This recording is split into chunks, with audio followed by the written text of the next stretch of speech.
অপেক্ষায় আছেন আসবে কবে সে ভোটের আগের রাত।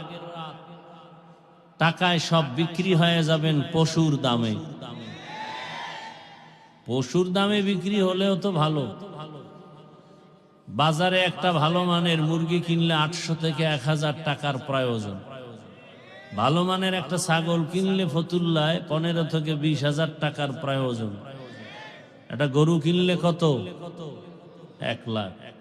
আর সোনার বাংলার আশরাফুল মখলুক আপনারা ভোটের আগের রাতে বিক্রি হবেন বাজার দরে 500 টাকায়। তার মানে আপনার দামটা ছাগলের সমানও নাই। কি বুঝলাম? যে আপনি ছাগলের থেকেও খারাপ, আপনি গরুর থেকেও খারাপ, আপনি শূকর থেকেও খারাপ, আপনি কুকুর থেকেও খারাপ। আপনি মানুষ না অমানুষ। আপনি কি অমানুষ? যেই চোরারা শ্বশুর বাড়ির থেকে যৌতুক খায়, ওরা আজীবন বউয়ের গোলাম হয়ে থাকে, কথা বলতে পারেন। নেতা ফেতা গো টাকা খাইয়া এরপরে এগো আল্লাহর ঘরের মধ্যে ঢুকানো হলো। ঢুকাইছে ভালো, মসজিদ মেরামত করবে, এরা ইমাম আলেমদের উপরে মাস্তানি করে। আর আপনারা তাকায় তাকায় মজা নেন না। এটা অমানুষের কাজ, মানুষের কাজ না। মানুষ কখনো টাকায় বিক্রি হয় না। টাকায় বিক্রি হয় পশু আর অমানুষ।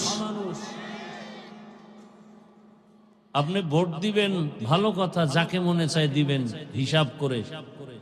সেখানে টাকা নিবেন কেন? আপনাকে ভোট দিতে বলে কেন? ভোট দেওয়ার প্রয়োজন কি আপনার?